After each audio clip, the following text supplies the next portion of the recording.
성도님들, 왜 우리 사람들이 열심히 죽으라고 공부하고, 그렇죠? 만만치 않죠, 현실이. 또 열심히 일하고 영혼까지 끌어모아서 영혼을 다 털어서 투자하고. 왜 다 그렇게 살까요? 목적이 왜 목적이? 그렇게 사는 목적. 좀 철학적인 목적이 있을까요? 목적이 뭐예요? 왜 이렇게 피와 땀과 수고와, 그 목적이 뭘까요? 성도님들 왜 그렇게 사세요? 왜 그렇게 살 수밖에 없어요? 우리의 인생 현실이. 목적이 뭡니까? 맛보기 위해서 그렇게 사는 거 아닐까요? 맛보기 위해서. 다르게 표현하면 잔치하는 인생 되기 위해서. 누리려고. 안 그렇습니까? 누리려고. 누리기 위해서. 누림을 맛보기 위해서. 평안한 삶, 편안한 삶, 안정된 삶, 부유한 삶, 풍성한 삶. 누리기 위해서, 잔치를 맛보기 위해서 다들 그렇게 사는 것 아닐까요? 자, 금요일날 배웠습니까? 대한민국, 그죠? 전 봤습니다. 범안까지 간 우리 성도도 계시던데요. 대단합니다. 끝내줬을 것 같아요. 이기자마자 제가 그랬어요. 야, 임기는 좋겠다. 서신이 좋겠다. 잘 갔구나, 잘 갔어. 지금 손흥민 선수는요, 그 기가 막힌, 그래서 극찬하고 있더라고요, 언론들이. 기가 막힌 다리 사이로 어시스트한 손흥민 선수의 상태가 지금 뭐 3달 걸린대요. 그게 아물려면. 지금 1달밖에 안 걸린 거예요. 지금 실 같은 상태래요. 김민재 선수는 햄스트링. 제가 햄스트링 부상을 당해봐서 알아요. 걸을 수가 없어요. 햄스트링 부상. 선수들 다 부상이잖아요. 정상이 아니에요. 그럼 왜 이렇게 막 죽으라고. 제가 보면서 그랬어요. 한국 정치인들이 저렇게 하면 된다. 나라를 위해서. 손흥민처럼 정치를 하면 된다. 그런 생각했거든요, 개인적으로. 왜 그럴까요? 이거 맛보려고 그런 거예요. 이거 맛보려고. 이거 맛보려고 그런 거예요. 근데 이들의 그 목적이 인터뷰는 대한민국을 위해서 한다고 하지만 명분상 본인이 이 승리, 기쁨을 맛보려고. 막 라커룸이 잔치 분위기잖아요. 우루과이라고 거기는 초상집 분위기고. 네. 그죠? 얼마나 기뻐요. 그냥 모두 다 그냥 이 맛을 다 보지 않았습니까? 승리의 그 쾌감을. 광화문에 왜 갔어? 여기 인규 있나 보다.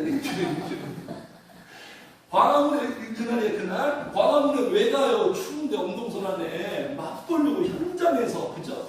집에서 TV 보는 것보다 또 다른 차원의 그 쾌감, 그죠? 이 현장에서 이 맛보기 위해서 이렇게 다 열심을 내는 거 아니겠습니까? 성도님들? 네? 모든 삶이 다 그렇잖아요. 열심히 왜 이렇게 놀려고 해요? 맛보려고. 뭐 유흥, 그죠? 금요일마다 막 그냥 춤추고 마시고 다 맛보려고. 어떤 쾌감을 맛보려고 다 그렇잖아요. 연애를 왜 하려고 합니까? 왜 사랑하려고 해요? 또 맛보기 위해서. 다양한 취미생활 있잖아요. 다 맛보기 위해서. 다 그게 동기고 목적 아니겠어요? 네? 왜 그럴까? 인간은 왜 이럴 수밖에 없을까요? 하나님이 그렇게 만들었기 때문에. 본능이에요, 본능. 하나님이 이렇게 만들었어요. 하나님이 어떻게 만들었죠? 잔치하며 살도록 만드셨어요. 잔치가 뭐예요? 기뻐하고 즐거워하고 누리고. 그렇게 만들었어요. 그렇게 시스템, 구조적으로 돼 있어요. 머리끝부터 발끝까지, 뼛속 깊이. 그래서 다들 그러고 있는 거예요. 네? 그래서 재미를 충족하죠. 맛을 보려면 2가지가 충족되는데, 우리의 인생은 재밌어야 돼요, 일단. 이렇게 우리 권면하죠. 네가 좋아하는 일, 재밌어 하는 일을 해라. 권면하잖아요. 재미가 있어야 돼. 재미만 있는다고 우리의 인생이 만족스럽지 않습니다. 의미가 있어야 돼요. 그래서 가진 자들은 결국 무엇을 찾죠? 의미를 찾아요. 지난주 이병철 창업주 무슨 질문이에요? 의미에 대한 질문이에요. 계속 놀아보세요, 성도님들. 365일. 놀 수 있는 모든 여건이 있어요. 계속 매일같이 놀아보세요. 우리에게 찾아오는 그 마음은 공허함이에요. 공허함. 왜 공허하죠? 의미를 못 찾아서 공허한 거예요. 내 삶의 의미, 내 삶의 목적. 그걸 못 찾기 때문에 공허한 거예요. 의미와 재미가 다 충족이 돼야지만 인간은 비로소 만족하며 살 수 있어요. 그 의미와 재미의 요소를 하나님이 우리에게 담아주셨습니다. 그러니까 신앙생활 잘하면 재밌어요. 신앙생활은 기쁨이에요. 기독교는 기쁨이에요. 기쁨. 기쁨이에요. 무슨 의무, 무슨 훈련, 뭐 순종, 이게 아니에요. 물론 그런 맥락도 있습니다. 의미도 있지만 본질은 기쁨에 의해서 움직이고 이렇게 돌아가야 되는 거예요. 명분 때문에 순종적인 차원에서 돌아가면 이건 종교로 빠질 가능성이 높아요. 기쁨이 내 안에 엔진이 되는 거예요. 그 기쁨을 잃어버리면 안 되는 거예요. 그래서 사도 바울이 기뻐하라, 항상 기뻐하라. 내가 다시 말하노니 기뻐하라. 기뻐하라. 시편 온통, 시편의 풍경은 기쁨이 고난 속. 시편은 딱 두 가지의 어떤 양면을 보여줍니다. 고난이 고난. 시편의 정서를 보면 상황적으로는 초상집이에요. 근데 그 내면에 기쁨이 있어요. 정말 이 절묘한, 이해할 수 없는 삶은 정말 죽겠는데 탄식이 나오는데 저마다의 가슴 속에 기쁨이 막 솟아올라요. 이게 바로 기독교예요. 이게 바로 살아계신 하나님의 역사예요. 상황이 좋아서 기쁨이 아니면 일상에도 다 할 수 있잖아요. 상황이 좋으면 기쁘고 상황이 좋으면 감사. 이건 뭐 예수 안에도 다 할 수 있는 거 아닙니까?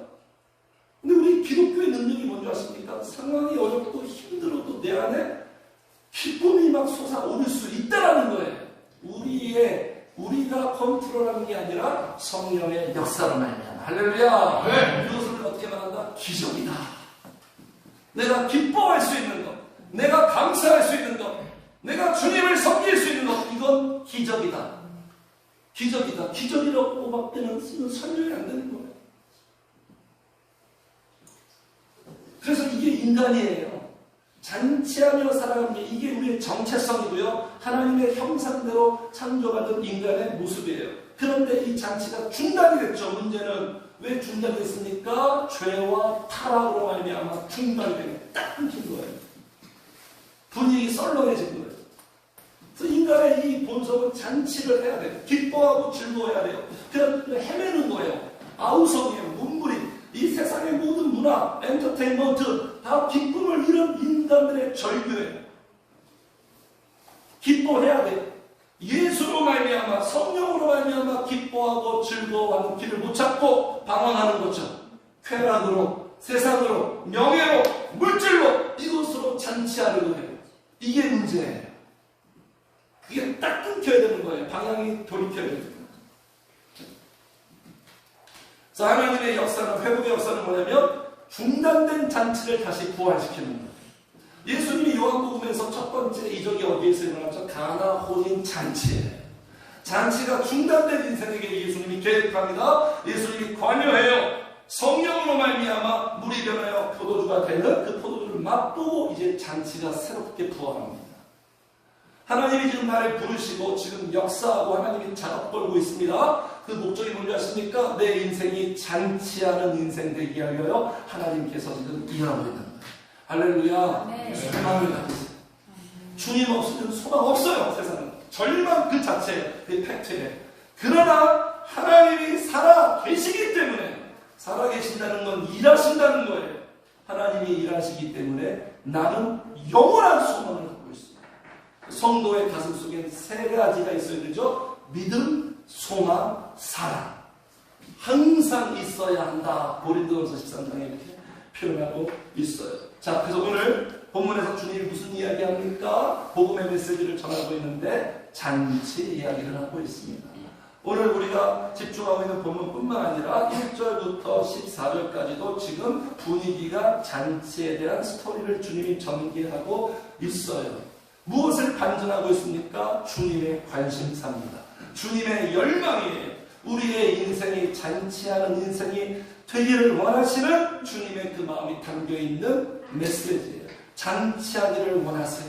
잔치에 참여하기를 원하세요. 잔치를 맛보기를 원하세요. 우리의 교회와 우리의 가정 모든 공동체가 잔치집이 되기를 주님이 누구보다도 원하세요. 네. 그래서 성도는 누구냐? 잔치하는 사람들이에요.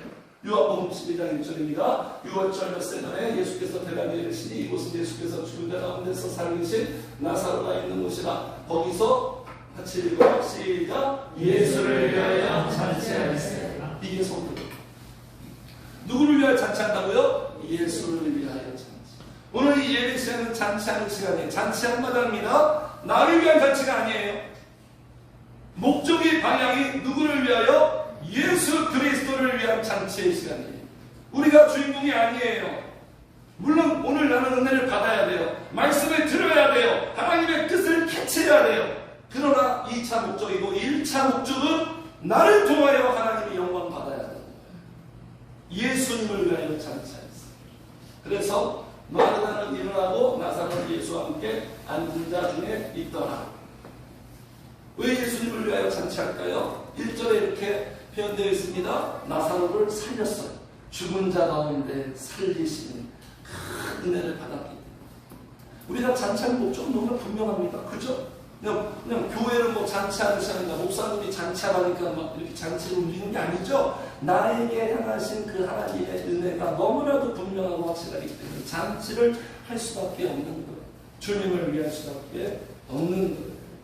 자, 그래서 오늘 잔치 이야기를 전해주면서, 그런데 24절이 결론이요. 이 스토리의 결론이 해피엔딩이 아닙니다. 새드 엔딩이에요. 새드 엔딩.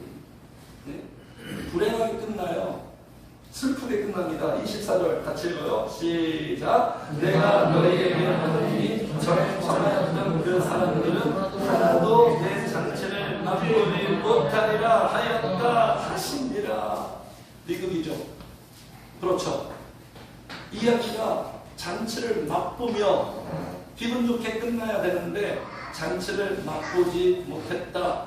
세상에서 가장 불쌍한 사람들, 세상에서 가장 비참한 사람들, 인생의 참된 행복과 기쁨과 만족과 안식을 누리지 못하는 사람들.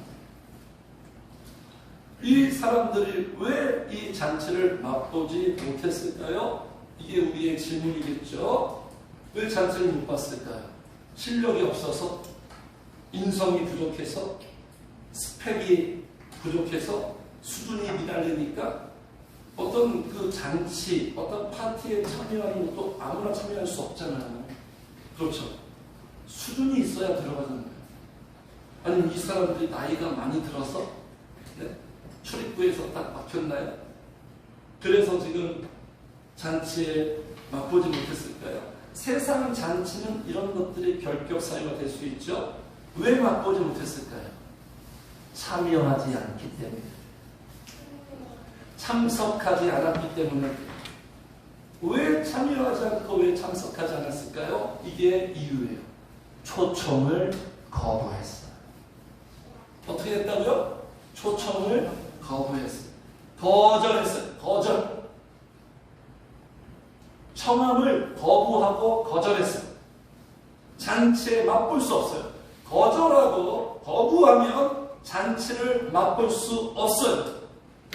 남의 잔치가 되는 거예요. 자, 그러면 왜 노했을까요? 이 잔치에 왜 거부했을까요? 왜 거절했을까요? 이 황금 찬스를 왜 거절했을까요? 오늘 본문에서 이 스토리의 그 이유가 다 주님의 말씀 속에 나와 있습니다. 알지 못해서 그런 거예요. 알지 못해서 그래요. 그래서 우리 인생에 뭐가 중요하냐? 아느냐, 모르느냐, 진리를 아느냐, 모르느냐, 이것이 문제예요. 알지 못해서. 그러니까 알지 못하면, 진리를 모르면, 진짜를 모르면, 그리고 주님을 모르면 정답 인생으로 살 수가 없어요. 승리할 수 없어요. 오답 인생으로 삽니다. 실패합니다. 그러니까 호세아서 이런 말씀이 있죠. 유명한 말씀이죠. 지식이 없음으로 인간은 망한다. 세상 지식이 아니에요. 하나님 몰라서 망한다는 거예요. 무지하기 때문에. 자, 무엇을 지금 몰랐을까요? 알지 못했을까요? 잔치를 베푼 이 주관자를 몰라요. 잔치를 베푼 주관자. 이 잔치를 누가 지금 준비했습니까? 주관자가 누구예요? 사람이 아니라 하나님이 하나님. 이 이야기 속에 주인이 하나님이래요. 우리 인간들도 그렇잖아요. 어떤 청첩장이 왔어요. 지인에게 그리고 또 이게 좀 친분이 있는 사람에게 청첩장이 왔어요. 그러면 당연히 참석하는 거죠. 그렇죠? 청첩장을 보낸 그 사람은 내가 아니까 그게 도리고 예의고 이치고 우리 삶의 룰이 아니겠습니까? 만약에 대통령이 우리를 초대했습니다. 상상을 할 수 있죠? 대통령을 우리를 초대했으면 우리는 어떻게 반응하죠? 만사를 제쳐놓고 아무리 바쁜 일이 있어도 만사를 제쳐놓고 무조건 참석하지 않습니까? 그러니까 나를 부른 그 존재가 누군지를 알기 때문에 다른 사람, 일반 사람이 불렀으면 내가 바쁜 일이 먼저 우선이죠. 그런데 대통령이 부르는 대통령이 개인적으로 만사를 제쳐놓고 다 참여하는 게 아니겠습니까? 그렇죠? 이 잔치를 베푼 주관자를 모르는 거예요. 주관자를 모르기 때문에 잔치를 모르는 거예요. 자, 두 번째, 이 잔치의 수준을 몰라요. 잔치의 수준. 이 잔치의 수준이 상류가 아니거든요. 최고급이에요. 최상급이에요. 최상급. 이 잔치의 이 내용이 얼마나 엄청나고 탁월한지를 모르니까 거부하는 거예요. 안 오는 거예요. 자, 여기 말씀합니다. 자, 16절. 어떤 사람이, 여기 사람은 이제 하나님이라고 볼 수 있죠. 어떤 사람이 큰 잔치를 베풀고 많은 사람을 청하였더니 잔치할 시각에 17절 같이 읽어요. 시작. 잔치할 시각에 그 청하였던 자들에게 종을 보내어 이르되 오소서 모든 것이 준비되었나이다 하매. 어떻게 지금 말하고 있어요? 모든 것이 준비되었나이다. 모든, 컴온 오세요.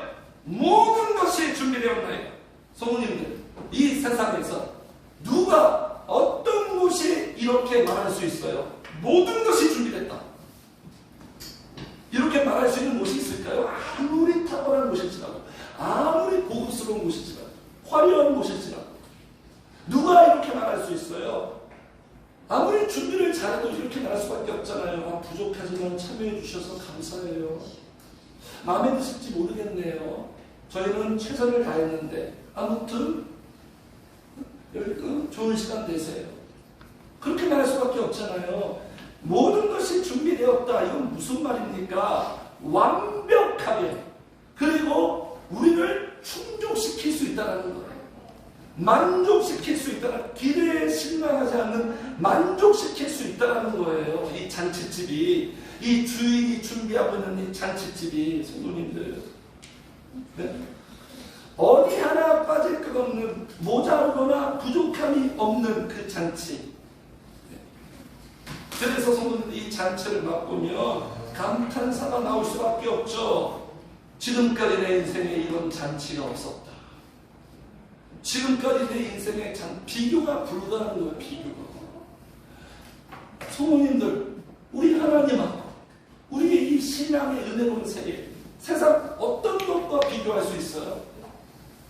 비교 불가예요. 비교가 된다는 건 어느 정도 수준이 좀 이렇게 비슷해야 비교가 되죠.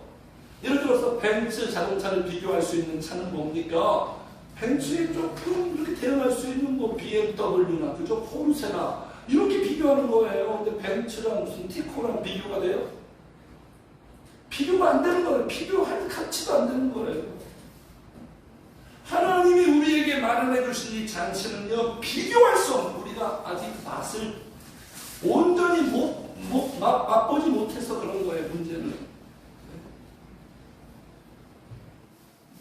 누가 준비했다고요? 성도님들? 사람이 아니죠? 누가 준비했다고요? 하나님이 준비한 잔치. 얼마나 탁월하겠어요? 얼마나 좋겠어요? 자, 여기에서 우리 알 수 있는 분명한 사실 같이 합시다. 하나님은 항상 준비해놓고 계신다. 결론 내려놓고 하나님은 계신 거예요. 준비해 놓고 우리를 불러놓고, 자, 우리 먼저 부르고, 자, 여기서 같이 시작하자. 자, 우리 같이 진행해 보자. 새롭게 새파자는 게 아니라 다 준비해 놓고, 그래 놓고 하나님이 시작하는 거예요. 결론은 나와 있어요. 그러니까 너희는 마음에 근심하지 말라. 내일 일을 두려워하지 말라. 다 준비해 놨어요. 앞서 행하시는 주님, 하나님은 선발대 답사에 답사. 네. 근데 우리 인간은 그걸 보지 못하죠. 미래는 늘 두렵잖아요. 막연하잖아요. 현실만 보는 거예요. 현실만. 현실만 보는 거 우리의 눈은. 네. 그래서 우리 하나님의 별명이 뭐죠? 여호와 이레. 준비해놓고 있다. 오병이어 보세요. 오병이어. 제자들 입장에서는 깝깝해요. 지금 10,000명을 어떻게 먹이지? 오병이어인데 떡 2개랑 물고기 5개 해가지고 뭘 해요? 이건 정말 최악이죠. 근데 우리 주님은 다 어떻게 하실 것을 다 아시고, 무슨 말씀이에요? 다 준비해 놓고 있다는 거예요. 저도요, 20년 전에, 10년 전에, 7년 전에, 이렇게 생각하면, 앞을 알 수 없으니까, 하나님이 다 가르쳐 주지 않으니까, 완벽하게, 소상하게 가르쳐 주지 않으니까. 그래서 그때 막 생각합니다. 제 현실의 무게와 또 지금 돌아가는 상황과 그 속에서 항상 결론은 절망이죠. 결론은 절망이에요. 산술적으로, 현실적으로. 근데 그때 지금 생각합니다. 괜히 그때 스트레스 받았네. 괜히 쓸데없는 걱정했네. 그 이후에 펼쳐진 저의 삶은 하나도 문제가 되지 않았어요. 주님이 쭉쭉쭉쭉 펼쳐나갔어요. 괜히 마음고생하는 거예요, 우리가. 같이 합시다. 그분은 다 계획이 있다. 무엇을 준비해 놓고 있어요? 잔치를 준비해 놓고 있습니다. 천국, 죽음 이후에 천국 잔치를 준비해 놓고 계세요, 지금. 네. 그 잔치, 모든 것이 준비되어 있는 천국 잔치. 그리고 천국뿐만 아니에요. 내 인생에도 하나님이 주시고자 하는 것은 결말이 해피엔딩이잖아요. 잔치를 준비해 놓고. 항상 준비해놓고 우리에게 러브콜하는 거예요. 내게로 오라. 청하시는 거예요. 초청하고 초대하고. 내게로만 오면 돼. 잔치집으로만 오면 돼.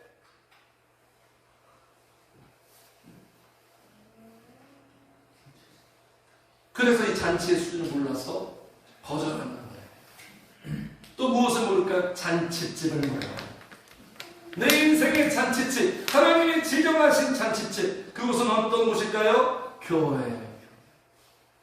교회에 가면 얼마나 좋은지, 교회에 가면 내 인생이 어떻게 되는지, 교회에 가면 내 삶이 어떻게 바뀌는지, 복을 받는지. 근데 왜 그럴까요?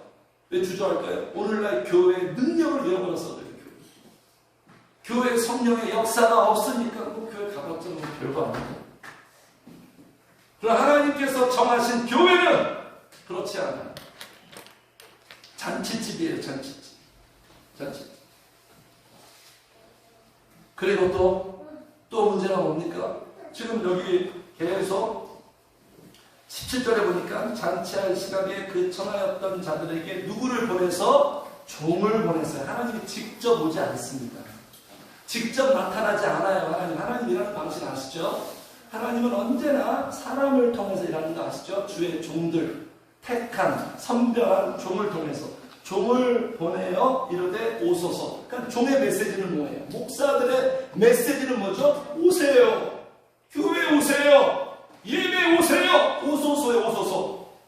하나님께로 오세요. 더 가까이 오세요.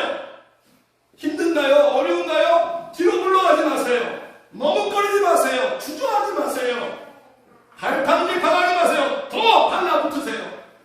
성령님께, 예수님께 딱 달라붙여주는 사람이 목회자들이에요. 오소서. 오소서. 우리 교회 처음 기도이자 모든 교회와 모든 성도의 처음 기도이자 마지막 기도가 뭔지 아십니까? 성도의 유일한 희망 같이 합시다. 오소서. 오소서. 오소서. 은혜의 성령님. 우리의 유일한 길. 오소서 모든 것이 준비되었나이다. 그런데 이 잔치를 참여하지 맛보지 못하는 사람, 이 종의 권면을 거부합니다. 하나님의 종의 권면을 거부해요. 하나님의 잔치를 맛보는 사람들은 종이 권면할 때 설교 시간에 권면하든지 개인적으로 권면할 때 있잖아요. 성령의 감동으로 개인적으로 권면할 때 그거를 받아들여요. 심각하게 여겨요. 우리 성도님 중에서도 제가 때로는 좀 무겁게 전했을 때 그걸 받아들이더라고요.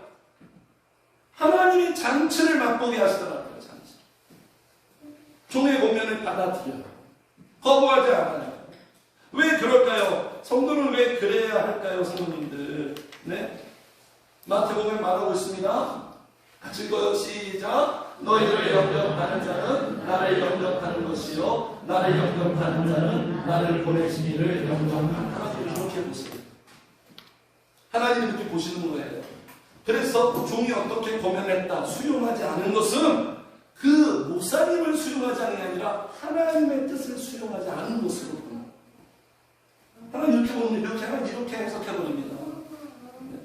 근데 이걸 그냥 목회자가 그죠? 나쁘게 이용하면 안 되겠죠. 이거 하나님의 뜻이야. 자기 뜻은 하나님의 뜻이야. 이렇게 하는 거짓 선배들 많이 있죠. 오소서. 종이 권면은 이거 아닙니까? 뭐 성도한테 뭘 권면하겠어요? 다른 저도 그거예요. 오세요. 하나님께로 오세요. 더 가까이 오세요. 그분을 만나야 됩니다. 기도의 자리에 오세요. 이거잖아요. 우리 교회는 기도의 자리에 오세요. 오세요. 잔치의 시간입니다. 잔치를 준비해놓고 있습니다. 잔치를 맛보게 되어 있어요. 힘들지만 피곤하지만 어렵지만 오세요. 오세요. 제 모든 메시지의 골자는 이 부분 아니겠습니까? 대부분 오세요. 그런데 이 종의 권면을 거부해요. 이 본문의 스토리의 사람들이. 하나 잔치를 맛보고 하나 다 준비해놓고 있는데 맛보지 못하는 거예요. 지금 나 본인뿐만 아니라 주변에 생각나는 사람도 있을 거 아니에요. 오세요. 오시기만 하면 됩니다. 근데 안 오잖아요. 어떻게 잔치를 맛봐요? 그래서 왜 우리는 하나님의 세우신 종을 무시할 수 없느냐? 왜 종의 권면에 우리는 순응해야 됩니다. 이렇게 말씀하세요. 같이 읽겠습니다. 시작. 주의 백성을 함께같이 모세와 아론의 손으로 인도하십니다. 하나님의 종을 통해서 인도하세요. 하나님이 직접 하지 않아요. 각 개인에게 하나님이 계속 이렇게 하지 않아요. 그렇게 되면 영적으로 굉장히 경지에 들어가야 돼요. 하나님의 종을 통해서 이렇게 계속 인도하십니다. 히스기야가 기도했잖아요. 히스기야 그 당시에 굉장히 신앙 좋은 사람이죠. 기도의 사람. 히스기야가 기도했어요. 히스기야한테 응답하지 않아요. 이사야 선지자한테 응답해요. 이사야 선지자가 가르쳐줍니다. 하나님이 일하는 그 방식이에요. 틀림없어요. 이거는 뭐 그냥 일반적인 진리 아닙니까? 하나님이 주시는 잔치를 맛보며 막 이렇게 승리하며 사는 사람들은 주의 종과 굉장히 소통이 잘 됩니다. 주의 종과 굉장히 밀접하고요. 주의 종과 이렇게 잘 이렇게 융합이 돼 있어요. 이건 불변의 진리예요. 그래서 종의 권면을 지금 받아들이지 않고 있는 거예요. 이게 마지막 결정적인 이유예요. 결정적인 이유 먼저 아세요? 마음이 없어요. 마음이 없어요. 성도님들, 이 잔치에 하나님의 시간에 하나님의 뜻에 마음이 없어. 이 한마디로 다 설명 끝나는 게 아니겠어요. 사실은 복잡하게 말할 필요 없어요. 딱 한 가지예요. 인간의 문제는 마음이 없어. 자, 초청했습니다. 자, 17절에 총을 보내요. 오소서. 모든 것이 준비되었습니다. 실망하지 않을 거예요. 좋아질 거예요. 점점. 이렇게 했어요. 18절에 이 반응 보세요. 18절 시작. 다 이스라엘 사람이여 한 사람은 이르되 나는 밭을 샀으니 아무래도 나가 모아야 하겠으니 청컨대 나를 양해하도록 하라 하고 19절 시작. 또 한 사람은 이르되 나는 소 5덩이를 샀으니 시험하러 가니 청컨대 나를 양해하도록 하라 하고 20절까지. 또 한 사람은 이르되 나는 장가 들었으니 그러므로 가지 못하겠노라 하는지라. 한마디로 뭐예요? 노예요. 노. 다 일치하게 사양했다, 거절했다, no thank you. 거절한 이유가 뭐예요? 그냥 말은 바빠요. 너무 바빠요. 일이 너무 많아. 해야 할 일이 많아요. 처리할 일이 많아.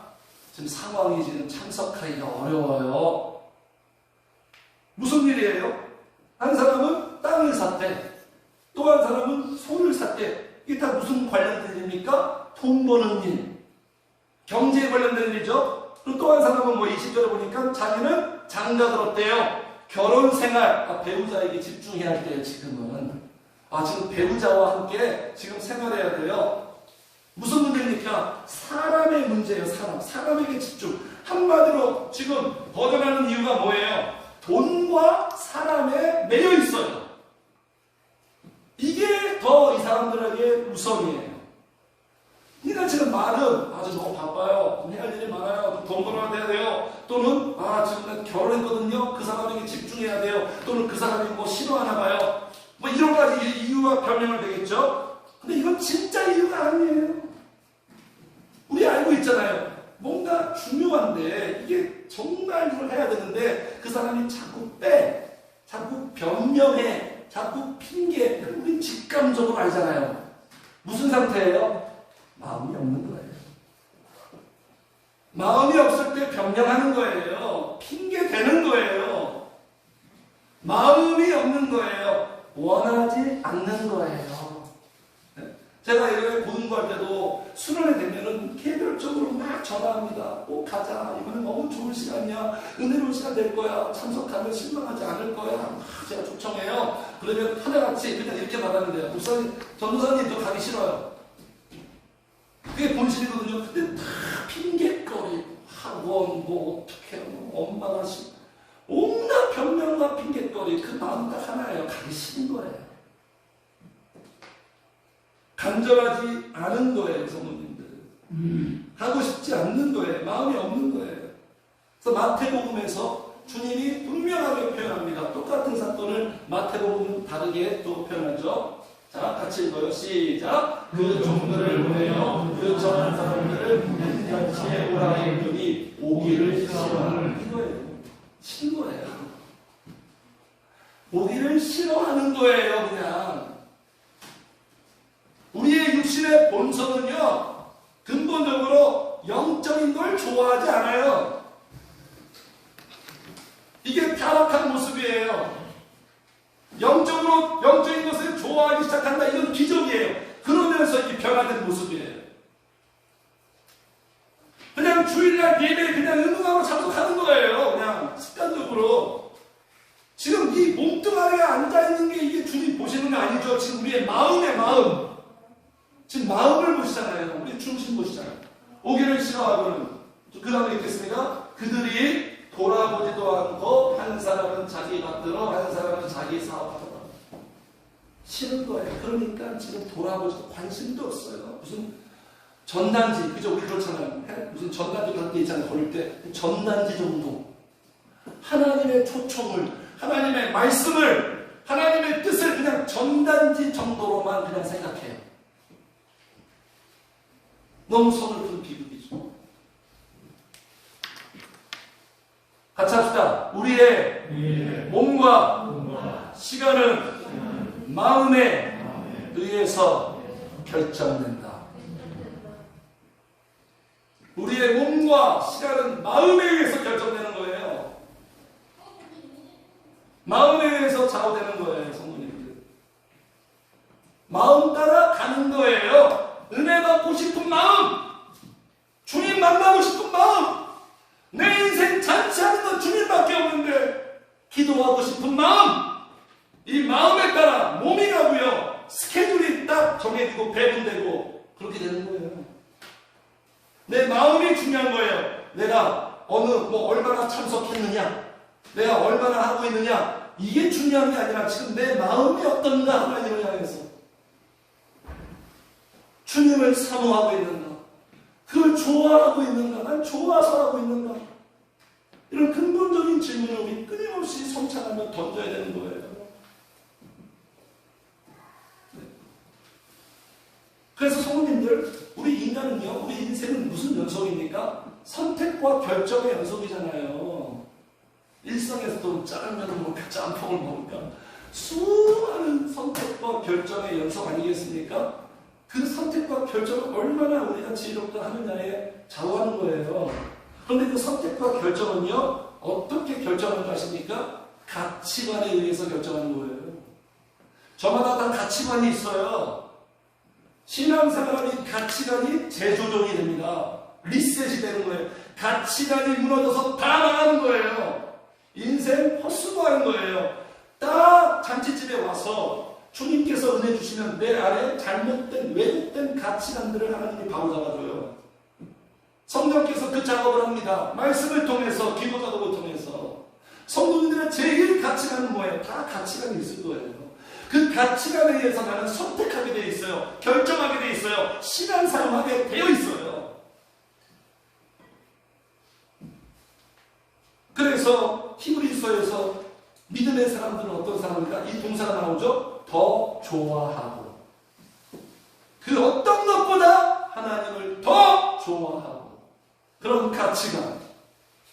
예? 모세가 애굽의 왕자로서 화려한 삶을 포기하고 이스라엘 백성들과 함께 고난받기를 더 좋아하고, 아브라함이 눈에 보이는 네옴시티와 같은 풍요로운 도시 소돔과 고모라를 포기하고 마물의 상수리 숲을 선택한 이유는 뭐예요? 하나님과 교제를 더 좋아하고. 시편에 이런 말씀 있죠. 악인의 궁정에서 첫날보다 내 하나님 성전 문지기로 사는 것이, 같이 합시다, 더 좋사오니. 이게 성도예요. 더 좋아야 돼요. 더 좋아져야 되는 거예요. 이렇게 선택하고 결정하고 신앙생활을 해야 되는 거예요. 그런데 이 사람들의 지금 이 거절한, 하나님의 초청을 거절한 사람들의 가치관이 드러났죠? 이 선택과 결정 속에서 가치관이 드러난 거예요. 이들의 가치관은 뭐예요? 물질이에요. 제1 가치관, 물질. 예수님의 강력한 라이벌, 물질. 예수님이냐 물질이냐, 결국 예수님이냐 물질이냐 둘 중 하나예요. 두 주인을 섬길 수 없다. 두 마음을 성결하게 하라. 물질의 물질. 또 하나는 뭐죠? 어떤 가치관이에요? 사람이에요. 사람. 사람으로 내가 행복하고, 사람으로 안심을 누리고, 사람으로 내가 내 삶을, 그러니까 돈과 물질과 사람으로 잔치하려고 하는 거예요. 하나님이 주시는 영적인 것으로 잔치하는 게 아니라 물질과 사람으로 잔치하려고 하는 거예요. 그렇기 때문에 절대로 잔치를 맛볼 수 없어요. 전도서에 말합니다. 같이 읽어요. 시작. 은혜를 사랑하는 자는 은으로 만족하지 못하고 풍요를 사랑하는 자는 소득으로 만족하지 않으니, 이것도 어때요? 자, 인간의 문제, 사랑한다는 거예요. 문제는 사랑할 대상은 하나님밖에 없는데 하나님 아닌 다른 것을 사랑한다는 거예요. 이게 우상숭배예요. 이게 우상숭배예요. 그 사랑은 맛보지 못하게 해요. 만족할 수 없다는 건 뭐죠? 맛볼 수 없다는 거예요. 우리 성부, 성자, 성령님 하나님 외에는 이 세상에 잔치 없어요.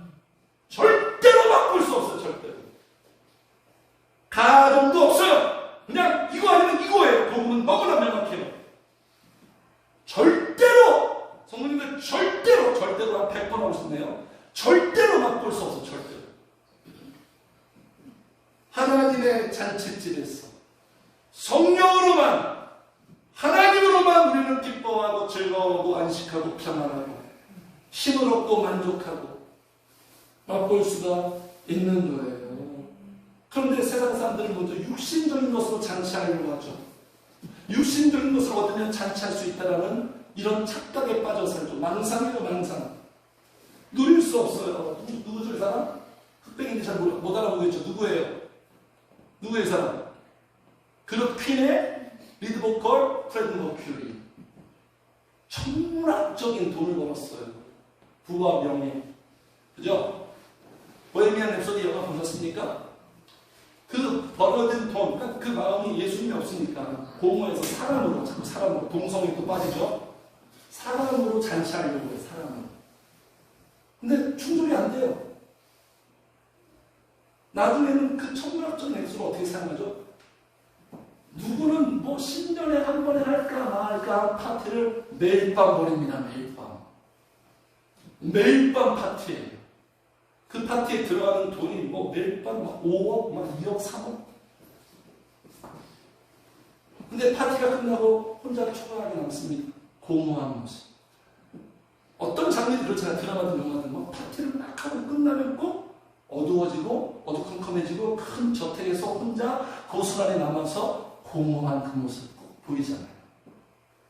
공허해요.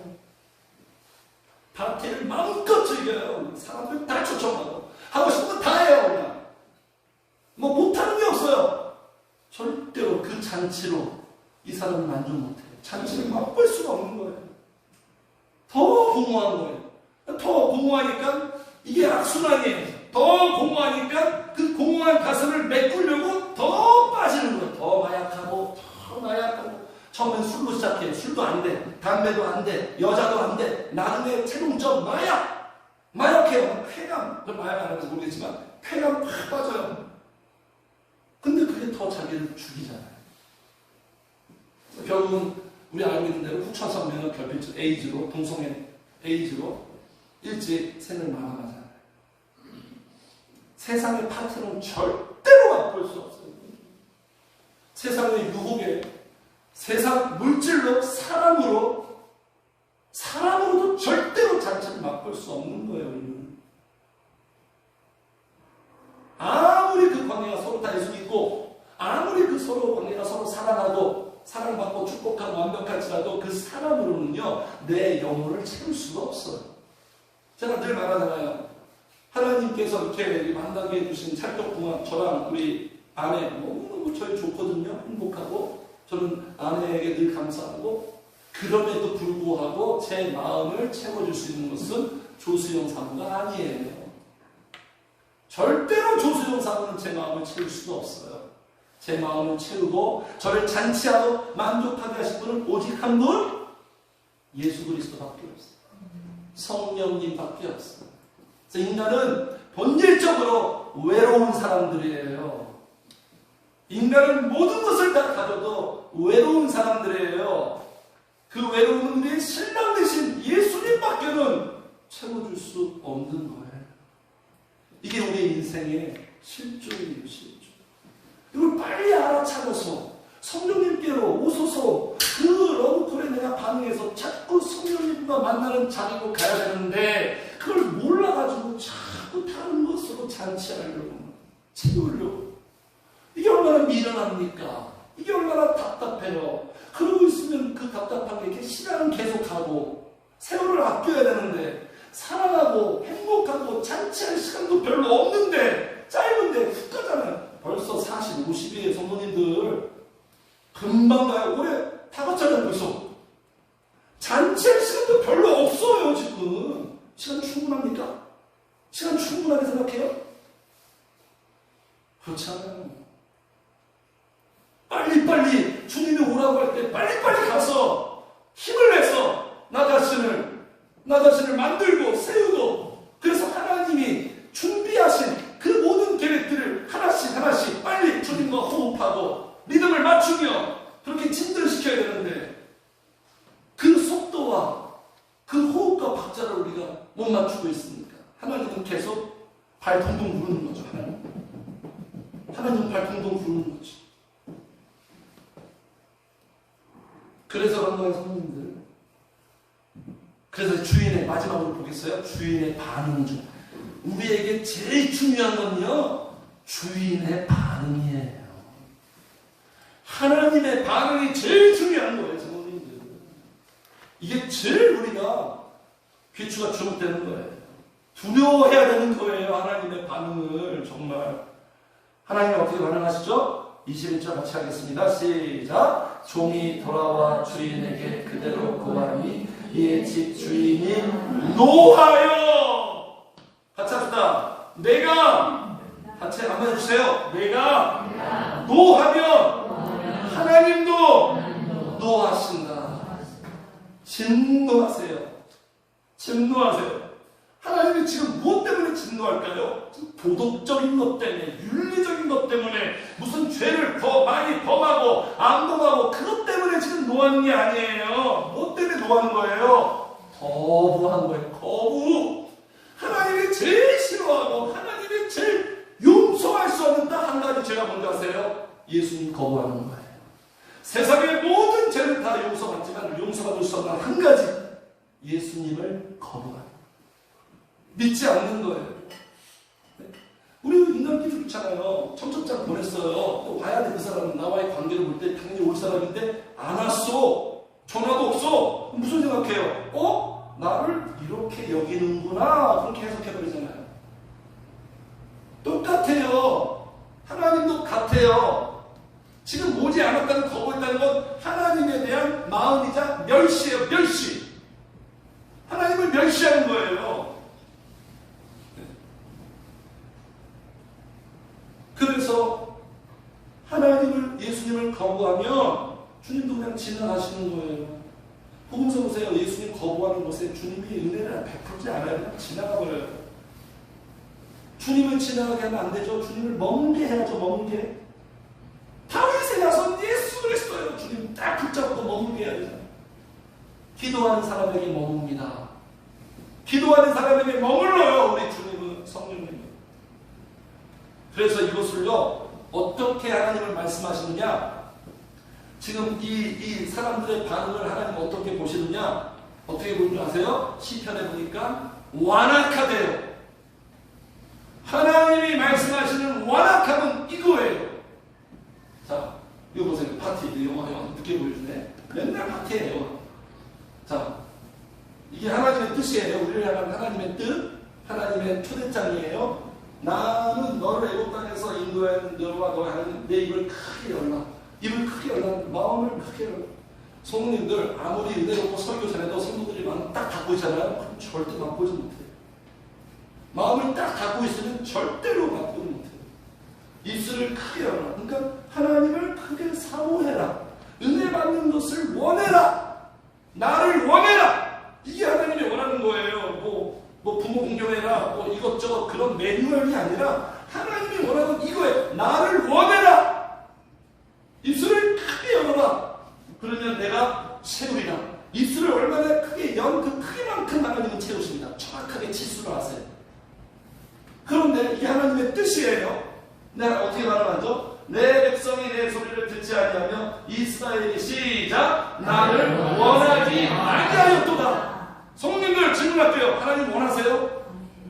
하나님을 원하냐고요, 진짜? 하나님이 해결해 주는 걸 원하는 거예요? 하나님을 원하는 거예요? 하나님 원하세요, 진짜? 사랑은 원하는 거잖아요. 사모하는 거잖아요. 지금 내 마음이 있냐고요? 하나님을 원해야지 내가 열심히 되지 않겠습니까? 주께로 나오지 않겠습니까? 그러므로 지금 보세요. 이걸 어떻게 하나님 생각하시냐, 해석하냐. 그러므로 내가 그의 마음을 어떻게? 완악하대요. 그래, 이게 완악하대요. 기도하지 않는 게 완악한 거예요. 어머님들. 완악하면 어떻게, 하나님을 어떻게 하나님이 처벌하시냐. 냅사도요. 제일 무서운 거예요. 내 삶에 하나님의 진노의 막대기로 나를 막 힘들게 하고 어렵게 하고 못 살게 굽는 게 그게 좋은 거지. 제일 무서운 게 뭔지 아십니까? 냅사도요. 그냥 하나님의 터치가 없어요. 내 마음대로. 그럼 죽는 거예요. 하나님의 보호하신 대로 우리 사는 거잖아요. 하나님이 보이콧 선언해버립니다. 그래서 이렇게 냅사두면 인간은 어떻게 하십니까? 임의대로 행하게 하였도다. 이 인간이 제일 좋아하는 거죠. 자기 마음대로 사는 거. 인간들이 그게 제일 좋아하는 거잖아. 자기 마음대로. 네가 하고 싶은 대로 해. 이게 나가는 길이에요. 왜 이렇게 마음대로 하게 될까요? 그 안에 성령의 역사가 없기 때문에 그런 거예요. 입술을 크게 열지 않았기 때문에 그런 거예요. 기도하지 않았기 때문에 그런 거예요. 방치해버리는 거예요. 기도하지 않는 건 나를 그냥 방치해버리는 거예요. 그냥 마귀한테 나 잡아먹어라 그냥 길 주는 거예요. 문 열어주는 거예요. 이게 완악함이에요.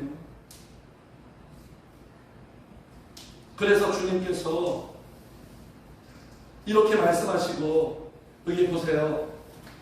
그냥 야 그러냐? 그럼 뭐 할 수 없이 그냥 우리끼리라도 그냥 이 잔치 그냥 어떻게 시간 보내자 이렇게 말씀하지 않아요? 어떻게 말씀하십니까? 자 21절 종이 돌아와 주인에게 그들을 보아니 이에 집 주인이 노하여 그 종에게 이르되 빨리라는 동사가 나오고 그리고 여기 보니까 23절에 보니까 주인이 종에게 이르되 길과 산울타리로 나가서 사람을 어떻게? 강권 두 가지 절박함 급박해 빨리라는 단어와 강권이라는 단어는요 지금 상황이 중대하다는 거예요. 급하다는 거예요. 지금 긴박하다는 거예요. 절박하다는 거예요. 지금. 그래서 어떻게 지금 명령하십니까? 여기 나옵니다. 빨리 시내 거리와 골목으로 나가서 가난한 자들과 몸 불편한 자들과 맹인들과 저는 자들을 데려오라. 어디로? 하나님의 잔치집 교회로 데려오라. 이게 종의 사명이에요. 빨리 데려오라. 빨리 데려오게 하는 거예요. 강권해야 되는 거예요. 강권. 세상에서 수호해야 되는 사람. 이게 가장 중요한 일이에요. 강권하라고 말하죠. 종에게. 그래서 주의 종들은요, 때로는 강권하는 사람이에요.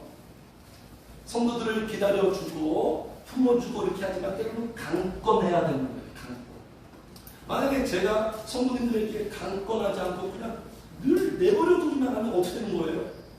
내가 강권했을 때 저 성도가 불편해하겠다. 내가 강권했을 때 저 성도가 부담 갖겠다. 그렇게 인간적인 감정 때문에 그냥 그거를 피하고 그냥 부드럽게 따뜻하게 늘 그렇게만 대해주면 어떻게 되는 거예요? 어떻게 되는 거예요? 주의 종은 때로는 강권하는 사람입니다. 성도님도 마찬가지예요. 지금 이 잔치집에 참여하지 못하고 있는 사람들 물론 얼마나 지금까지 강권했겠습니까? 그죠? 지칠 수도 있죠. 그럼에도 불구하고 강권해야 돼요. 설득해야 되는 거예요. 여기서 강권은 설득시키고 계속 강목하게 그렇게 해야 되는 거예요. 자녀들에게도 강권해서 나의 집으로 데려와라. 네? 그렇게 하시기를 주의 이름으로 축복합니다. 그래서 오늘 말씀 마칠게요. 맛보지 못하는 사람들, 그죠? 아시겠죠, 성도님들? 알지 못해서 알지 못해. 마음이 없어서 그 마음이 완악하다. 우리 성도님들은요, 오늘 이 본문의 이 이야기의 사람들과 정반대 사람들이 되시기를 주의 이름으로 축복합니다. 맛보며 살아가시기를 축복합니다. 성령을 맛봤을 때 그때 비로소 사는 맛이 날 거예요. 삶의 인생의 맛이 날 거예요. 주의 종의 권면에 순응하고 잔치에 적극적으로 참여하고 하나님이 준비하신 영적인 잔치의 맛을 봐서 그 맛을 사람들에게 강권하고 전해주고 초청해 가시는 맛보는 사람들, 잔치 인생들 되시기를 주의 이름으로 축복합니다. 네, 찬양하겠습니다.